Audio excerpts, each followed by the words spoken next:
94.4 Spice FM, Nairobi. All right, the nexus between nutrition, getting full bellies and school, and actually being able to perform well in school. We're discussing that among many others with Shalom Diku, who's a policy, legal, and sustainability expert at Food for Education. City, you had a question before you took the break. You see, when I look at these numbers, Yes.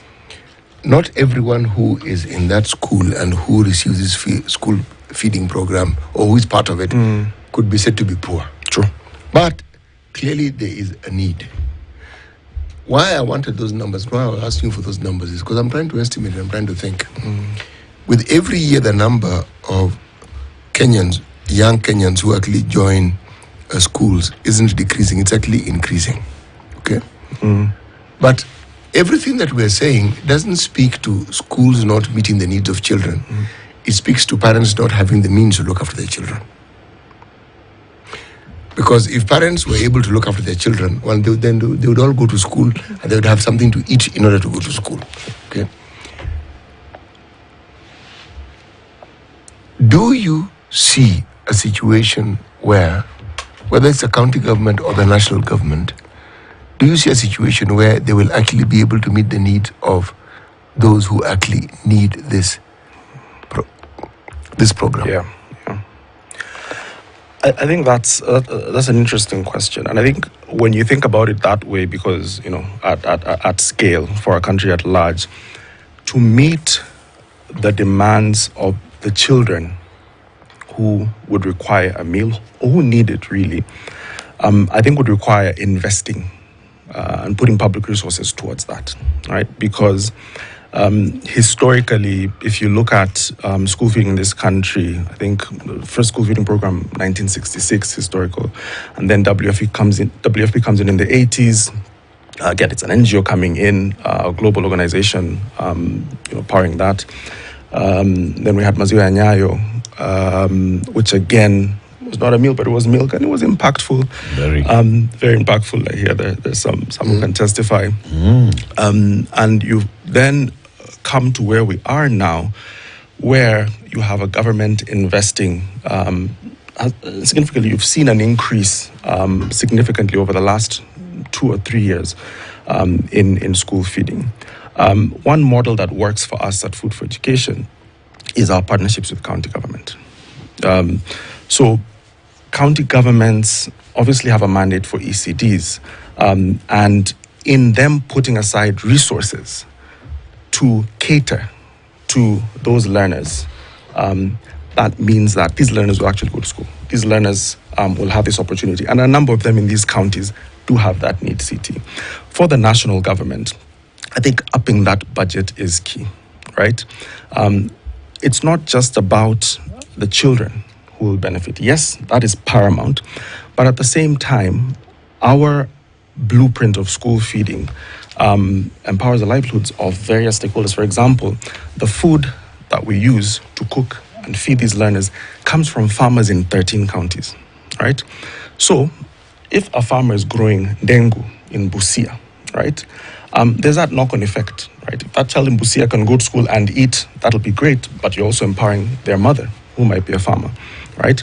We have kitchens constructed. In Muranga, for example, Eric, you asked about the uji. The boda riders there that distribute the uji on their bikes with cisterns in the back every morning to get to some of the schools in Muranga, stated that a majority of their daily income comes from this school feeding program. So we can't just look at it within that scope of impacting this child, but also the economic benefit that would come. But again, it's paramount for investment, public funds to come towards this and other partners to invest to ensure that those children in need are catered to. The issue of need is never in doubt when it comes to, not even just need. It's a constitutional right for every child in Kenya to get basic education. Yeah. There is a food and nutrition policy by the government to ensure that we are bringing up children using nutritious food to fight very many things that happen because of malnutrition, right? That impacts a child into adulthood. So this is not just, tokenism. This is something that is required Now, you've, of course, because you're the guy in charge of policy at Food for Education, you're engaging with counties and national government. What's the attitude? It's a safe space here. They're not listening. What's the attitude of government? You know, I marketed the fact that I was coming here, so some of them may have seen it. But I think the attitude is positive, right? And you mentioned something very important, policy, right? One of our objectives is to institutionalize school feeding. And a big part of that, as I mentioned in responding to Citi's question, is putting public finances towards it. But two, creating systems that can last, that can withstand any changes, that are resilient, to be able to ensure that these children can learn. The attitude is positive politically because children are a key stakeholder in any context. Education is a big priority for us, as is agriculture, as is food. So we're seeing an interest generated from various county governments. The ones that we partner with are speaking positively about the impact it's having for them. And one thing that at least each of the three counties we work with county governments, Nairobi, Mombasa, and Murang'a, are actually looking and have started developing policies and regulations to actually institutionalize this in the long run. So that is a testament to them wanting this positive attitude. Absolutely. Let's interrogate this positive attitude. Let's start at national government. True. All right? For many years, every year there's an allocation by government in the budget for school feeding. True? True. This year there was some hanky-panky game. Oh man. In Parliament, We remember. with the removal of school feeding as a budget item by members of Parliament. I say hanky-panky because we're not really sure whether it's members of Parliament, whether it's a ministry, whether it's some games that was being played so that something else, another conversation takes place. Yeah. Now, that speaks to attitude. True. Somewhere. True. The other one is, if all these years this is what we've been doing, now compare Food for Education cost per plate and government's cost per plate in the areas where it's implementing it. Yeah. How would they compare? Perfect. So I think they're Compare how much you spend, for example, in the three counties, cost per plate, and how many children it benefits versus the 4.5 billion shillings and how many children it benefits. perfect. Answer. Wacha nijaribu kwanza, Eric. Aye. Now, just to bring about a couple of clarifications, right? So we have a cost per meal, right? And that cost caters to the expenses that ensure that food that comes from the farmers all along that value chain to our kitchens, be it the one in Nairobi on Mombasa Road, just down here, that cooks 60,000 meals per day, our Giga Kitchen. You should visit it, it's actually very close. The 17 cooks there cook that meal, it's then put on containers, it's then distributed to schools within Nairobi, right? And that child taps on this watch, money is deducted, 5 shillings if you're in Nairobi, and they eat. We have that cost, that is clear. Now, for the government, the national government, there's a distinction, right? Because that value chain for them is different, right? If you look at school feeding in this country, Eric, school feeding, if you look at that budget line for school feeding the last few years, in the budget every June, July, the money goes to a SAGA or an MDA known as NACONEC, right? The National Council for Nomadic Education in Kenya, right? Now, for them, their objective and their priority is the ASL regions, right? Because that's where the need is. The food that is provided there does not follow the same value chain because it's distinct, the context is different. So obviously it needs to be tweaked and adapted. So the majority way in which food is provided is it's provided sort of in kind, right? It's raw products, mahindi, legumes or dry grains, and So the they schools don't cook. that. They don't cook, right? So obviously that impacts the cost of the meal, right? Sometimes it's cash, where these schools might then have to, decide what way in which they'll cook. And in some instances, there might be some kitchens that are constructed that do that. So for the national government, the closest way in which to try and estimate what it would cost would be to look at that budget, to look at what amount actually goes directly to any meal that the child has that benefits from that public funding, and then a division. But I think that would not be the wisest way to assess that. Excuse me. Yes, sir. For you, when you are having a conversation with the county government, Yes. For a program, you say this is how much it will cost to actually feed this child. Yeah. Right? And what do you do? What are you feeding them? Rice and beans and what else? So we feed them rice is the carbohydrate or the starch. And then we rotate between various legumes, beans, dengu, western dengu, then there are vegetables, tomatoes, carrots, cabbage. We also give them a fruit every week. So you have a cost for that? We do. Or how much is it? That cost, average, let's say the Nairobi one. Average 35, 40 shillings. Okay. 40 bob Yes. a plate. Yeah. That is food from farmer, kitchen. Yes, all that. That is a child cost to get that plate. food on the plate. Exactly. Now, you see, this is what you use to budget. Yes. And to justify your budget. Yes. It's the same thing that's expected of NACONEC and the State Department for Basic Education. When they are talking to the National Treasury, this is how much we need, 4.5 billion shillings. It's built up from a cost per plate. True. Is that not available? That information? I think it's something that can be looked into, Eric. But I think because of the diversity of ways in which this food is delivered, because for them it might be a significant cost of gunias of maize, right? A big part of our cost per meal also comes from the operations that we have, right? Yeah. Because we're at scale, those costs are different, right? And they are actually a value proposition when we now talk to county governments, in that the pitch to county governments, and because a big part of my work is talking to government officials, is telling them that, look, we want to take away all the problems for you, where if you allocate X amount towards school feeding, subject to the number of ECD institutions they have, whether they choose a meal or porridge, we will take away that stress for you. We'll provide you with an efficient and stress-free program so that children in your country can learn. So that value proposition influences. It's about the benefit to the child. The child. Yeah. Right? Yeah. That's the bottom line. Yeah. I am questioning whether this 4.5 billion shillings is actually value for money. That's why I'm heading with this question. I think if done right, it can be, Eric. If done right. Yeah. And I think a big push for us is, partnering with government to be able to support them, right? There are many other stakeholders in the school feeding programs as well. There's a school meals coalition where various donors, actors across this country are actually doing this. So I think really bringing these forces together, where everyone shares their experience in its diversity, to be able then to collaborate with government, right?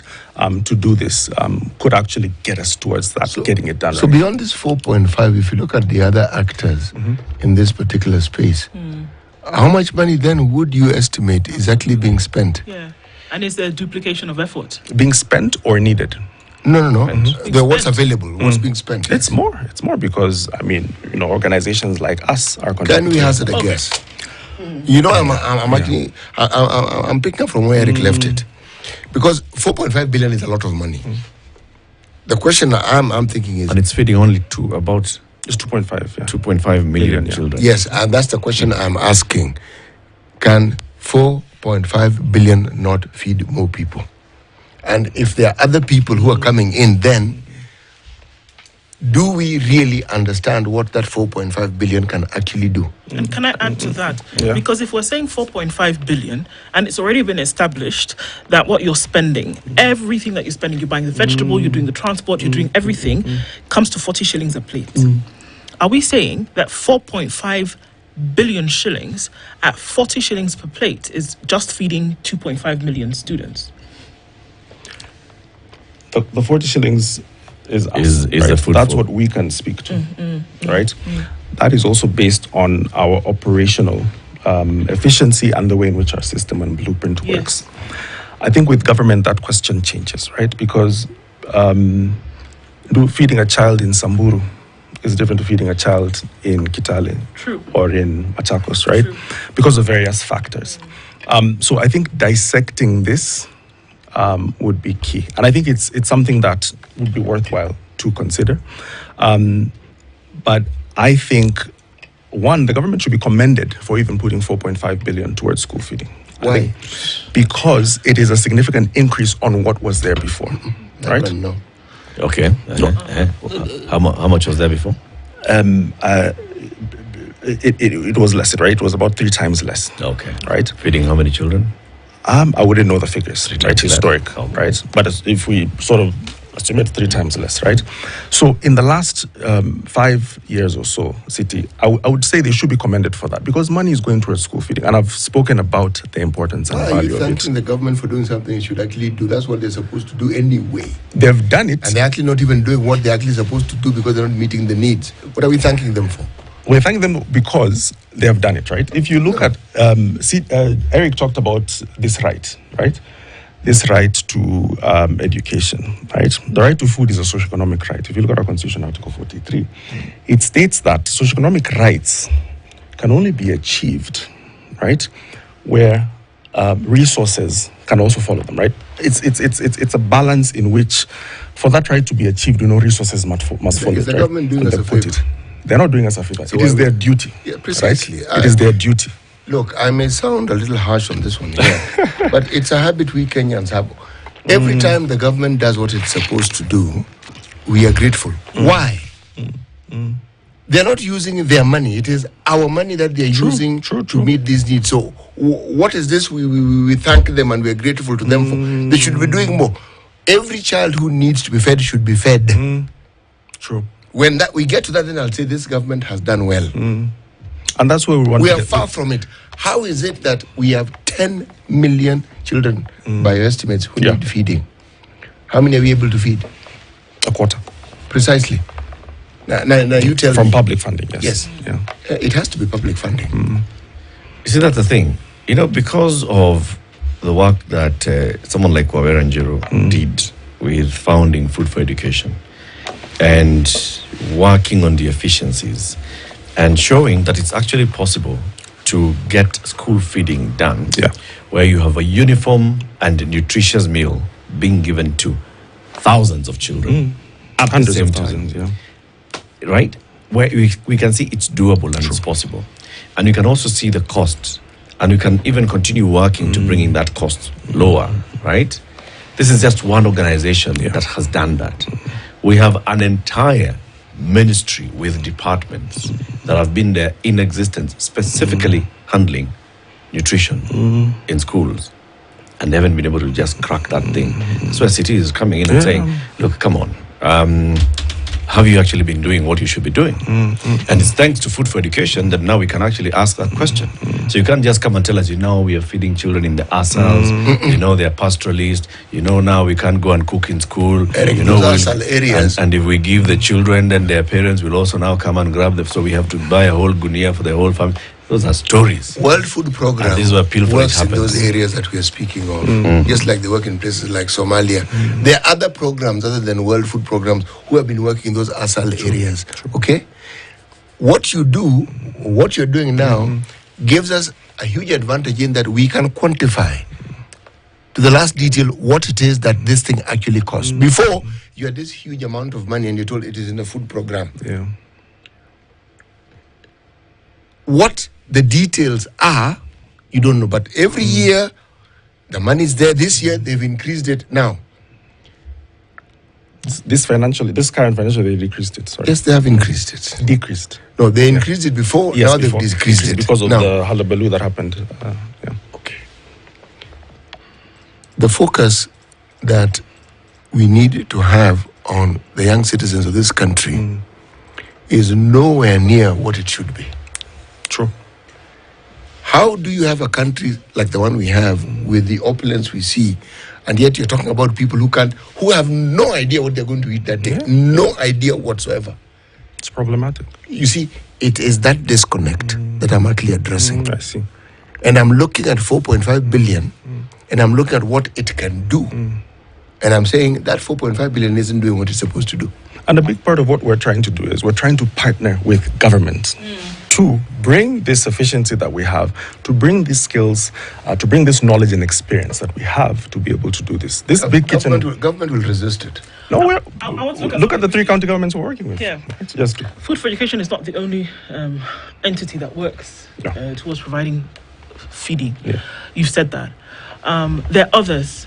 And perhaps we run the risk then of having so many people doing so many things and you can't consolidate. Yeah. Like we have with bursaries, and I don't know who everybody's providing a fund somewhere. But this is the fundamental, critical issue that needs to be handled. And we talk about food feeding programs as though it is for the less fortunate only. It's not. It's not. It should be uniform. It should be uniform across board, just like we're talking about free education should be for everyone. Everybody. I mean, they happen in other countries around. I mean, remember the famous feeding programs with Michelle Obama, who was insisting on, let's move. Since we're providing food, let's make it healthy kind of thing.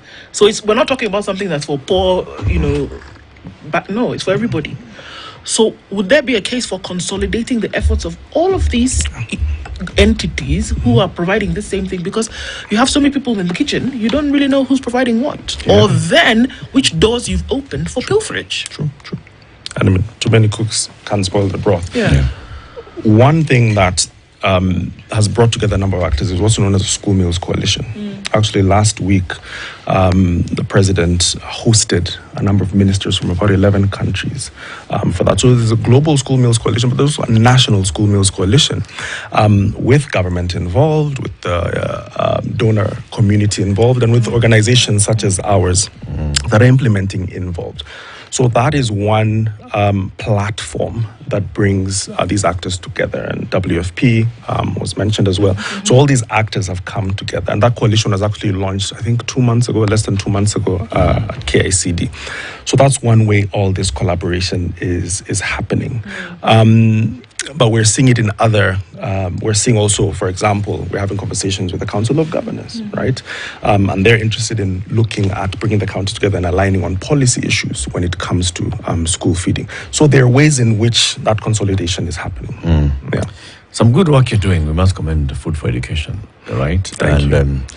As the policy lead in this organization, you keep drafting the policies and doing the advocacy. And using others. So then the entire government starts looking at it as it's not just for poor people, for those in the marginalized areas. It's a constitutional right to take our children, have them in school. And if feeding them increases attendance, increases enrollment, increases performance, then it must be an integral part of it. Asante sana. Shalom Ndiko is the policy and legal and sustainability expert at Food for Education, a non-profit, non-governmental organization that's dealing with feeding children in our schools. 9 a.m. news time.